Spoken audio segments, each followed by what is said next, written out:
Nesse dia não dormi, isto é, os acontecimentos militares iniciaram-se numa altura em que já não foi possível dormir nem na noite anterior, nem na noite seguinte.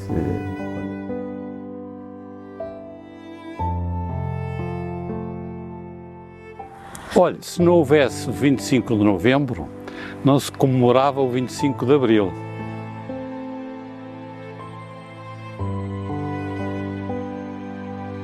É a primeira vez em 45 anos que falo sobre o 25 de novembro, que muito me diz, porque foi de facto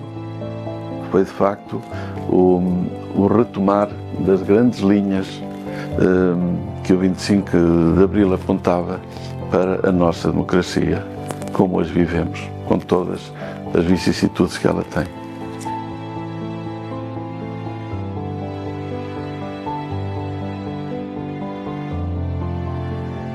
É que aqueles que tiveram maior influência no 25 de novembro não se julgaram depois desse dia donos de nada.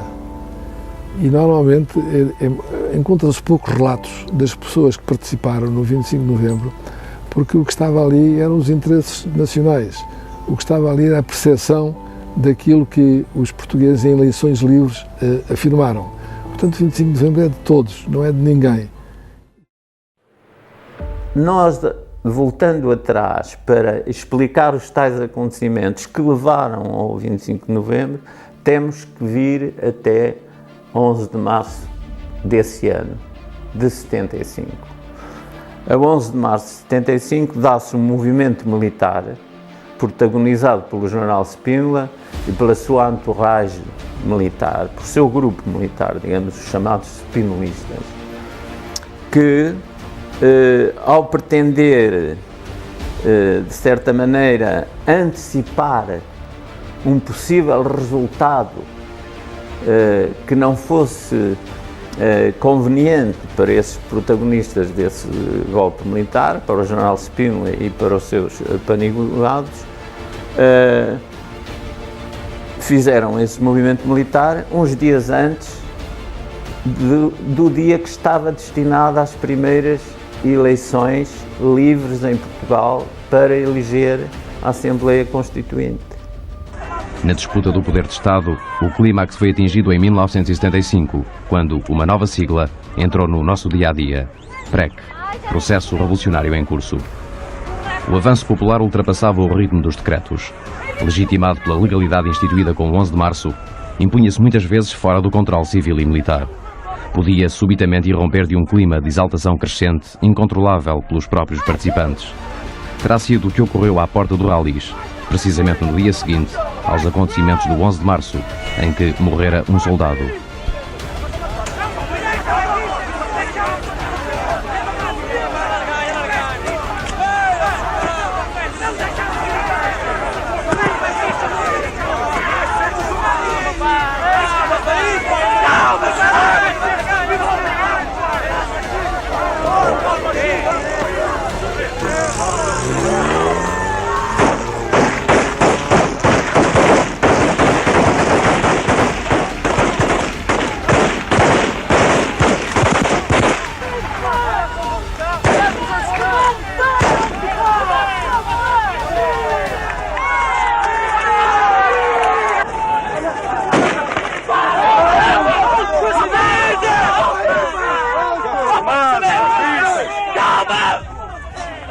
Este filme correu as televisões de uma Europa cada vez mais atenta ao processo português, que vertiginosamente parecia avançar para o outro lado das expectativas mais radicais.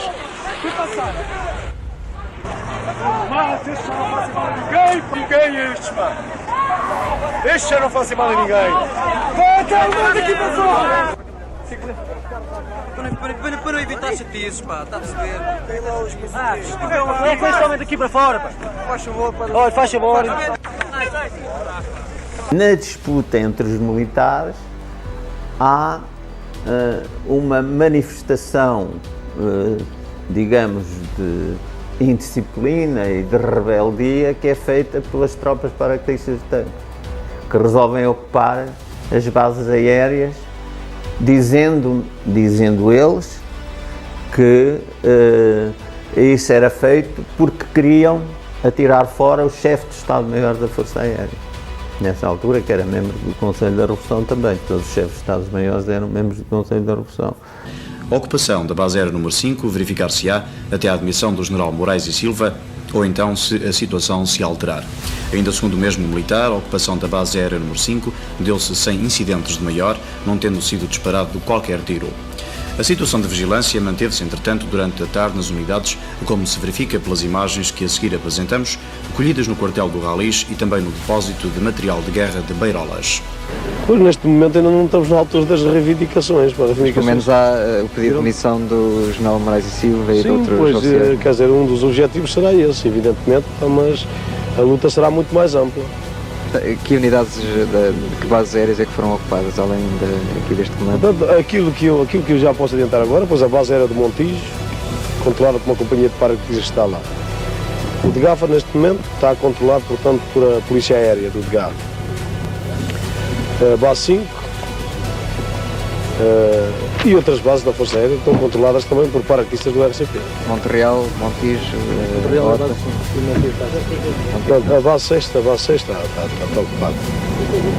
E houve manifestações de solidariedade com a vossa luta da parte de outras unidades militares? Tem havido várias moções de unidades militares para apoiar a justa luta, portanto, dos camaradas dos paraquedistas neste momento. Em relação aos paraquedistas que vieram de Angola, o que é que há?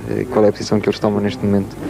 Portanto, os paraquedistas que vieram de Angola por informações, portanto, por aquilo que eu posso adiantar, pois eles estarão solidários connosco, até porque são paraquedistas e até têm a obrigação de estar solidários connosco, visto que os paraquedistas neste momento estão em luta. A guerra verbal traduzida em slogans e inscrições chegou mesmo a ser representada no palco real das ruas.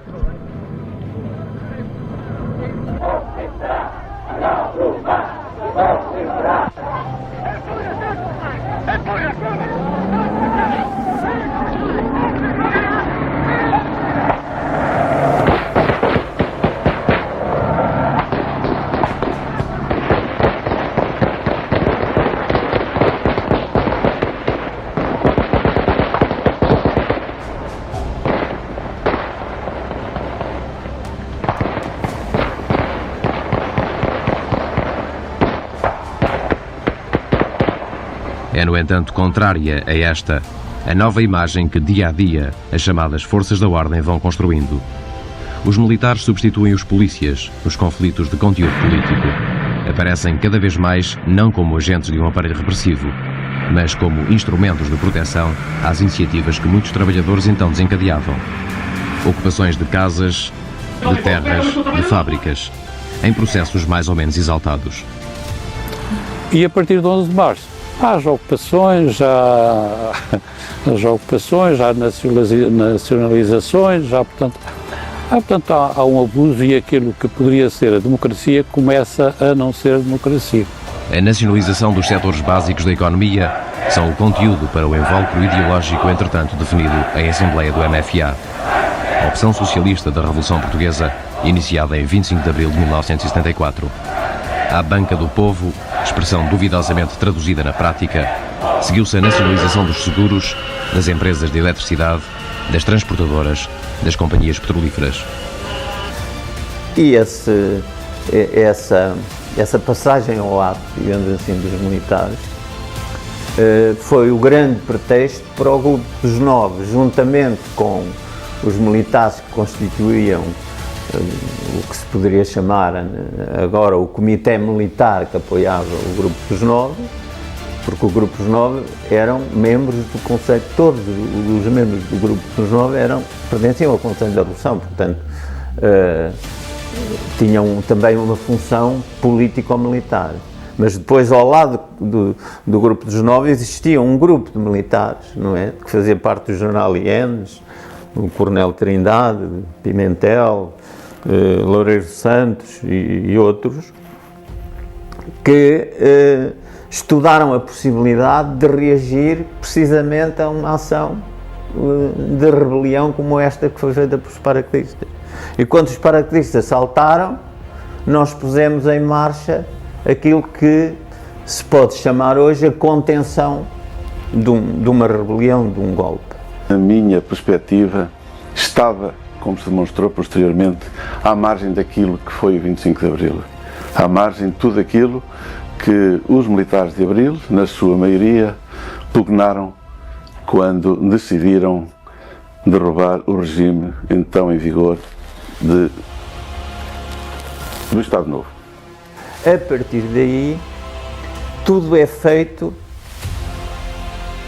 a começar no comandante-chefe, que era o Presidente da República. Como em todos os momentos difíceis da Revolução, aqui estou a comunicar ao povo português as decisões mais importantes que a todos afetam.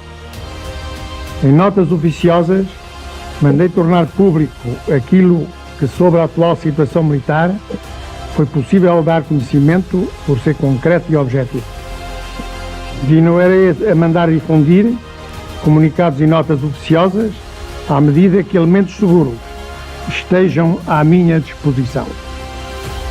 Neste momento, desejo declarar oficialmente o seguinte: ouvido o Conselho da Revolução, verifiquei estarem reunidos os condicionalismos previstos no número 12 do artigo 7º da Lei Constitucional 374, de 14 de maio, conjugada com o artigo 6º da Lei Constitucional número 575, de 14 de março.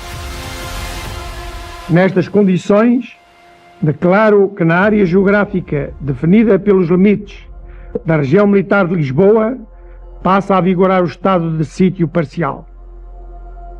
Como corolário, ficam legalmente restringidos nesta área os direitos da liberdade de reunião, de manifestação e de expressão. Esta medida deve ser interpretada como o desejo de garantir a ordem, a tranquilidade e o direito ao trabalho das classes laboriosas afetadas pela atual situação. A terminar, aqui ficam dois apelos. Aos militares sublevados para que reconsiderem a sua posição, potencialmente provocatória de confrontações e consequentes vítimas e sofrimentos para o povo português, recolhendo imediatamente aos seus aquartelamentos, onde ficarão diretamente sob as ordens do Presidente da República. Ao povo, às massas trabalhadoras, operários e camponeses, para que se não deixem enredar em manipulações estéreis que só agravariam a situação, com vantagens para uma política de extrema-direita. Quer dizer, as ordens emanavam do Presidente da República. Portanto, nós procuramos que a hierarquia fosse mantida e fizemos constrangimentos de maneira que alguns comandantes de algumas unidades que nós pensávamos que podiam entrar em rebelião, a dizer: tu tens que declarar a tua fidelidade ao Comandante-Chefe, ao Presidente da República. É esta unidade de comando que nos permite, com relativa facilidade, debelar o golpe militar, que estava em marcha, não é? A partir do levantamento dos paraquedistas. Portanto, posto de comando político-militar com o Presidente da República em Belém e o posto de comando operacional, onde estava na altura Major Ienes e o Major também Jaime Neves, que era o comandante direto dos comandos naquela altura, na Amadora, e é a partir daí que se desenrolam as operações militares, obrigando à rendição daqueles que eventualmente não quiseram acatar a ordem de se declararem obedientes ao Presidente da República. É daí, aliás, que nasce o confronto militar na Calçada da Ajuda. Há dois regimentos na Calçada da Ajuda que não se declaram imediatamente e no prazo que lhes foi dado como obedientes à hierarquia iniciada no Presidente da República, eles não se declaram, e então o regimento, uma companhia de comandos, entra em ação para cercar esses 2 quartéis, e há aí um tiroteio com mortos de um lado e do outro, infelizmente. A resposta ao golpe militar foi montada politicamente em Belém, presidida por Costa Gomes, e nos comandos da Amadora sob a coordenação do Tenente-Coronel Ramalho Eanes. O grupo dos 9, a que se juntaram muitos outros oficiais, entre os quais Ramalho Eanes, Garcia dos Santos, que volta a coordenar as comunicações com o auxílio da PSP e da GNR, e Loureiro dos Santos, já se vinha preparando e organizando, dada a evolução da situação político-militar. A maior parte das reuniões secretas decorreram em casa do comandante Gomes Mota. Esse local chamar-se-ia mais tarde e comemorativamente a Resistência. Os comandos, diretamente chefiados pelo coronel Jaime Neves, retomam Monsanto. Numa manobra rápida, libertaram o general Pinho Freire e prenderam alguns dos revoltosos. A partir daqui o desânimo entra nos rebeldes. Desmobilizam, abandonando sucessivamente as bases que tinham ocupado. A base-escola de tropas paraquedistas só se renderia no dia 28 de novembro, após conversações. No dia 26, a Polícia Militar foi neutralizada também pelos comandos, resistendo-se a morte de 2 militares da Amadora e 1 da Polícia Militar. No dia 27, 2 dias depois do golpe, a situação começa a normalizar-se. As tropas regressam aos quartéis e numerosos oficiais e alguns civis são detidos e enviados para o norte. O 6º Governo retoma a sua atividade. O general Otelo Saraiva de Carvalho pede a exoneração do cargo de comandante do COPCON, que passa para o Estado-Maior-General das Forças Armadas. O general Carlos Fabião demite-se de chefe do Estado-Maior do Exército, sendo substituído por Ramalho Eanes, que, acompanhado por Jaime Neves, recebe o Presidente da República no posto operacional instalado no Regimento de Comandos. Sob o ponto de vista estritamente militar, eu tenho que vos declarar que todas as ações em que vos empenhastes foram executadas de uma forma superior, e isso deve-se não só aos vossos comandos, como também à vossa instrução, à vossa determinação e à técnica que os comandos adquiriram ao longo da sua vida. A insatisfação em que vivia o nosso povo, o ver atraiçoar os ideais de 25 de Abril, é que realmente levou-nos a nós, com uma determinação inquebrantável, a sermos nós a arrancar. Senhores Conselheiros da Revolução, permitem-me a ser o coordenador de uma equipa, a equipa que conseguiu desenvolver um certo número de ações com sucesso, que teve a executá-las os homens do Coronel Neves e os homens do SIACA numa primeira fase, o pessoal da EPI e o pessoal da EPC numa segunda fase. Foi relativamente fácil porque estas unidades eram comandadas por oficiais com perfil militar, não empenhados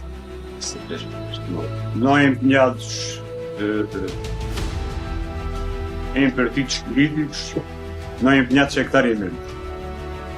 Tendo como referência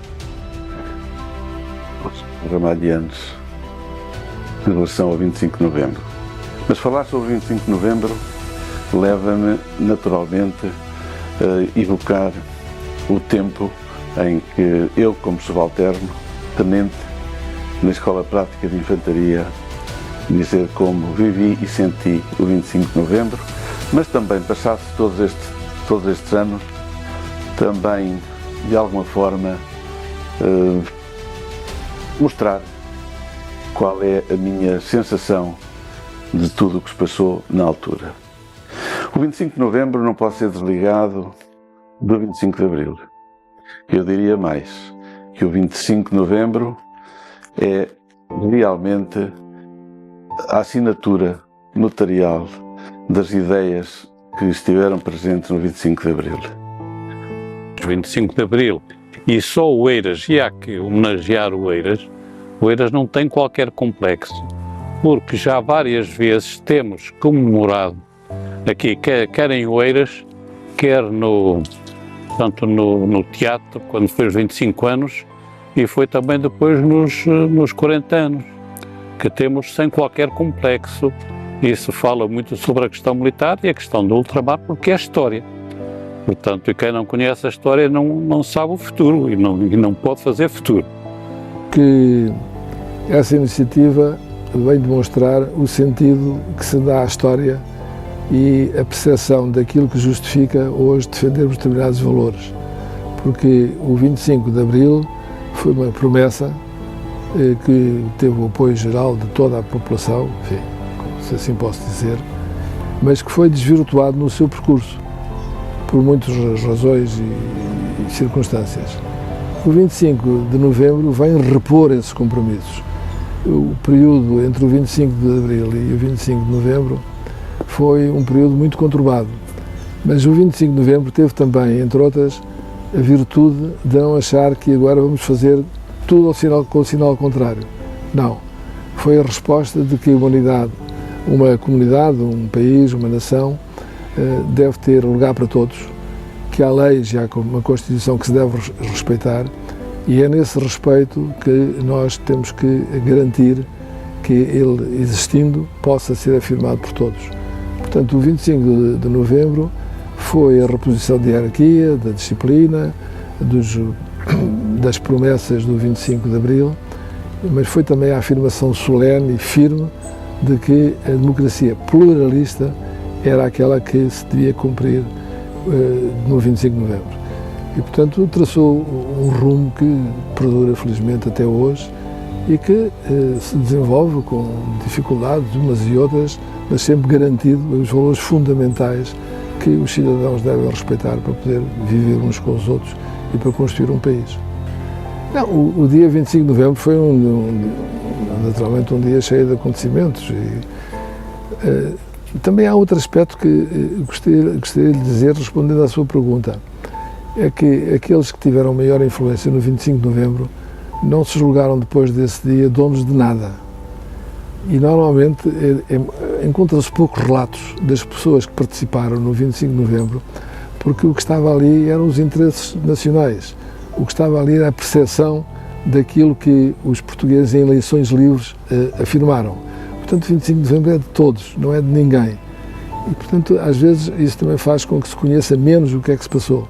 Mas o que importa é quais foram as consequências, e essas consequências foram atingidas, que é a democracia pluralista, a liberdade, o respeito por valores, o respeito pelas instituições.